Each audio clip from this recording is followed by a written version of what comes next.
my dad, he was actually born in Calgary, but his family moved back to Scotland, where they were originally from. So he pretty much grew up in Scotland. And then when he got married, he had my older sister and I, and then they moved back to Victoria. He had several careers in life. I don't know if you knew that right after he finished his high school in Scotland, he took a bicycle and spent a year cycling from one end of Scotland to the other and back again. He finished that just in time to get conscripted into the army and spent 2 years fighting with the armed forces in Korea. He came back to Scotland and then decided he was going to immigrate back to Canada. So he came back to Canada, where he was employed as a shipbuilder. He continued to build ships right through to the time he got involved with Angus cattle. I was the young kid on the Canadian Angus board in 1996, and Robert was the senior statesman at the time. So I served with Robert on the board of the Canadian Angus Association. I knew Robert when I was working for the Canadian Angus Association back in the late 90s when he was on the board. I got to know Bob in several different capacities. First, of course, was as a board member when he was elected to serve to represent British Columbia on the Canadian Angus Board of Directors. Again, being the kind of the young kid on the board, I learned a lot just watching the way he handled not only just chairing a meeting, but how he made relationships with the other board members. Yeah, Robert was always one of those guys who made you feel like you were very important. No matter how long he had known you, or if it was just his first time meeting you, you always felt like you were important to Robert and he wanted to get to know you.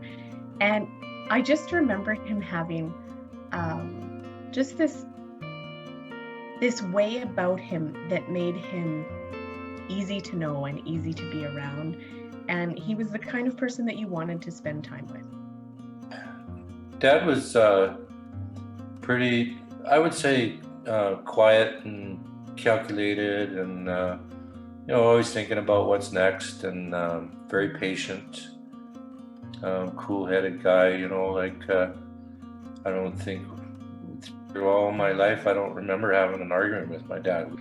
I think my favorite memory with Robert was in 1998, again, the year that he was president. We had a lot of discussion about forming a Canadian Junior Association, and not everybody on the board was in favor of that. And we had numerous discussions over multiple meetings. And then we finally got to a place where, and I don't know if I said it or he said it, but we were in agreement anyways. We kind of looked and said, so why is a bunch of middle-aged people trying to make decisions for what the Canadian Junior Association could be? So instead of that, why don't we get some of these juniors and have a meeting with them and decide what kind of junior association they would like? And probably the most memorable time I had with Bob was as a traveling companion, when he asked me to spend a week with him in Scotland, and especially the highlight we had in that trip later, when we were pleased to meet the Queen Mother.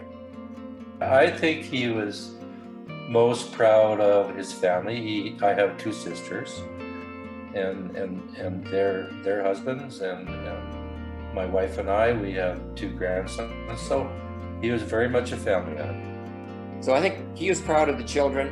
He was obviously proud of his cattle, and I think he was extremely proud of the fact that we finally got the junior program up and running.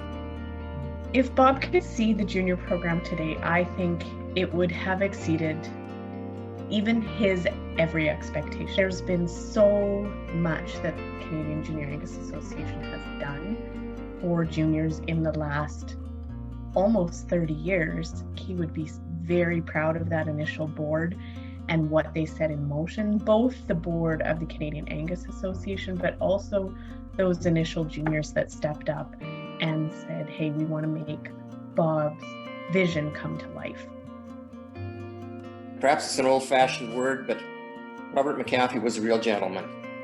And Bob could be walking out in the field, talking to the farmers, being one.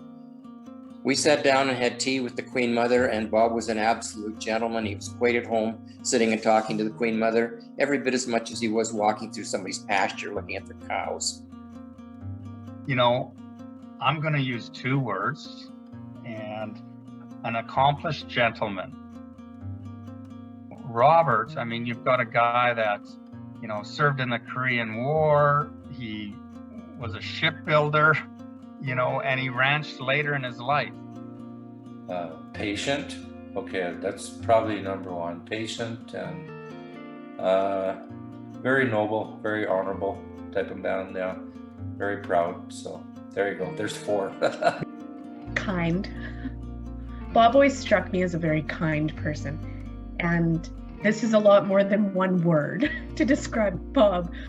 He's just one of those men who I think left a legacy. And I'm sure with his family, his legacy is incredible because what he's left for the Canadian Angus Association and for our youth is invaluable.